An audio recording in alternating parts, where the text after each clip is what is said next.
Salut à tous et bienvenue sur AliExpress, votre testeur de produits d'origine chinoise pour le test de l'aspirateur balai laveur de sol Jimmy HW8 Pro. Quand ça bosse bien, un laveur de sol, c'est super pratique, ça peut même limite remplacer un aspirateur balai conventionnel puisque dans l'absolu, il est en mesure de faire les deux.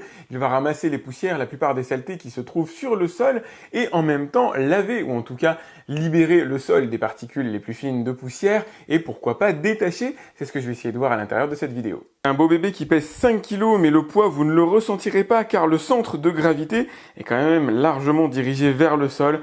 Alors là par contre ce qu'ils ont fait, c'est assez dur à comprendre pourquoi est-ce qu'ils ont mis une image de chien dessus.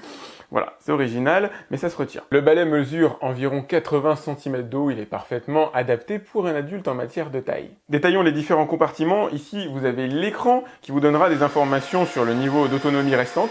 Un peu plus bas, vous allez retrouver le bac à eau usagé d'une capacité de 350 ml. Le bac à eau clair étant situé à l'arrière et fait du 450 ml.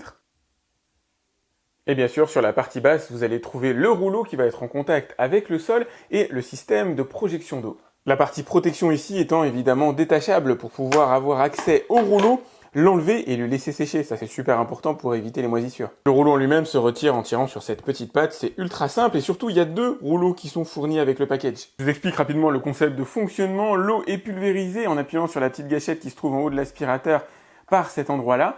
Ensuite, le rouleau va faire son travail, il va passer sur le sol comme ceci, être raclé par les petites réglettes que vous avez juste là, et l'eau sale va être aspirée à l'intérieur du trou ici. L'envers du décor est assez simple, vous allez retrouver des roulettes d'accompagnement à ce niveau-là et à ce niveau-là.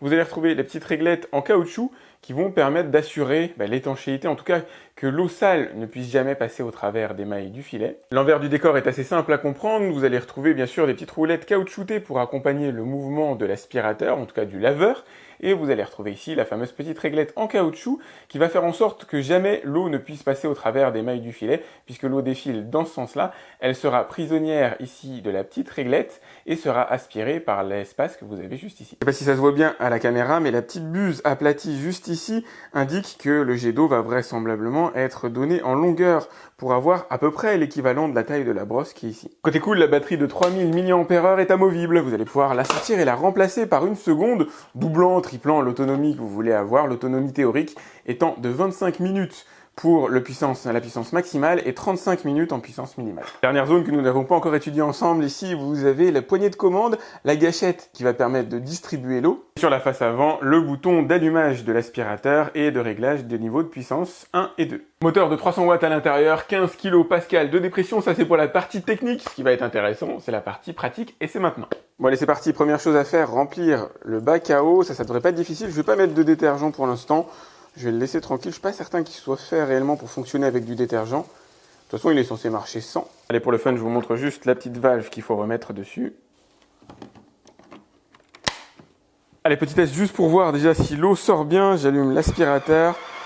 Hop, nickel. J'espère que vous voyez le flux d'eau. C'est pas mal, effectivement, ça prend la largeur de la brosse. Allez, ce premier test va concerner essentiellement la maniabilité. C'est clair qu'il est top à ce niveau-là, l'aspirateur. Alors, j'espère que vous m'entendez bien parler dans mon micro. Il est bien parce que le poids est décentré vers le sol. En fait, ici, il n'y a aucun poids au niveau de ma main. Donc du coup, il est possible de passer l'aspirateur et d'utiliser les 5 kg sans aucun souci, sans aucun sentiment de lassitude. Alors, c'est jamais passionnant de passer l'aspirateur, je suis d'accord, mais à minima, au moins, il ne vous handicape pas par ces 5 kg. On peut pas dire que ça me manque énormément, mais une extinction automatique aurait pu être cool lorsqu'on met l'aspirateur en station verticale. Il est possible de le mettre comme ça en station verticale, effectivement, il tient tout seul, sans les mains. Sauf que l'aspirateur ne s'éteint pas pour autant, il faut quand même appuyer sur le petit bouton off. Ça aurait été logique pour moi d'avoir une extinction automatique. Bon, allez, trêve de blabla, on va rentrer dans le vif du sujet. Je vais lui faire ramasser le même type de poussière, alors en quantité moindre que ce que je fais ramasser à mes aspirateurs balais, mes aspirateurs robots. Et c'est un exercice qui n'a rien de simple, alors je sais absolument pas comment il va s'en sortir, c'est la première fois que je le fais. C'est quand même d'assez gros morceaux.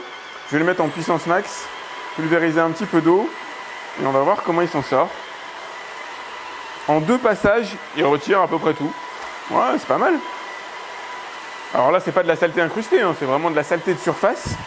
Mais mine de rien, il y a des copeaux de bois, il y a des choses. Je pense pas qu'il ait été taillé à la base, en tout cas conçu pour aspirer ce genre de choses. Et pourtant, il s'en est parfaitement sorti et relativement facilement.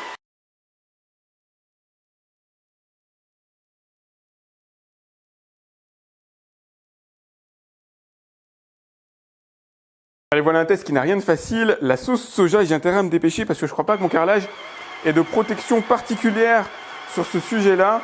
Bon, l'eau, à mon avis, la pulvérisation de l'eau sert strictement à rien. Je vais faire quelques passages. Allez, en 4 passages, il a retiré à peu près tout. On va se refaire le truc. 1, 2, 3, 4. C'est pas mal. Sachant que le rouleau n'est pas particulièrement imbibé pour l'instant. Je vais faire 2-3 passages en plus pour les éclats ici. Il s'en est plutôt bien sorti.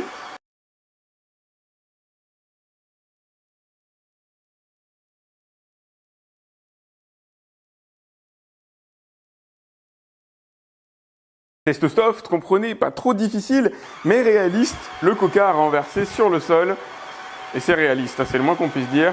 Regardez, en un passage, c'est viré. En même temps, le coca, ça va, c'est pas très difficile. C'est pas quelque chose qui accroche. Ça marque à terme, évidemment, sur le carrelage. Mais là, comme ça, rapidement pris, en tout cas rapidement, ça va, c'est pas compliqué.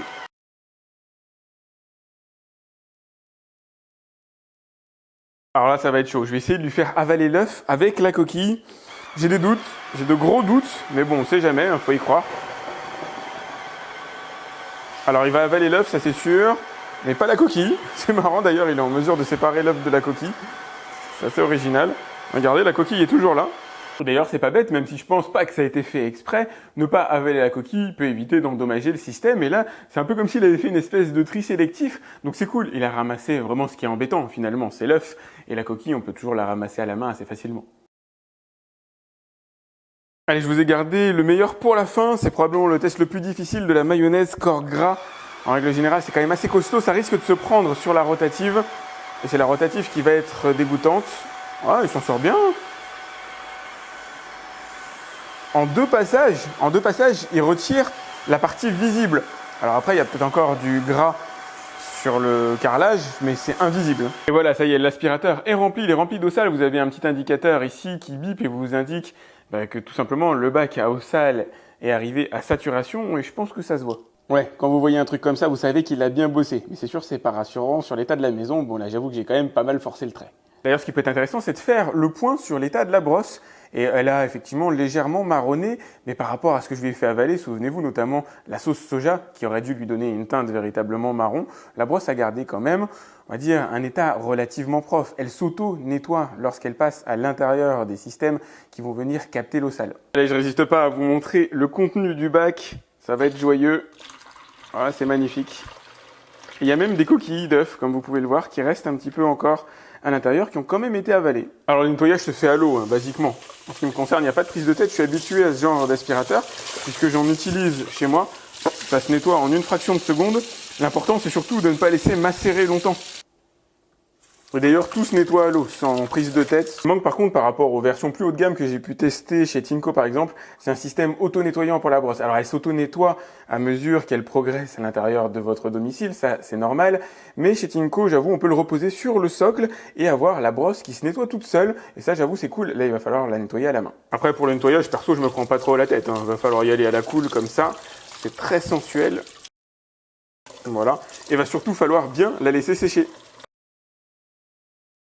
Le bilan sur mon carreau test en matière d'esthétique est parfait. Le carreau est nickel, il a été totalement nettoyé. Pourtant, il boit beaucoup.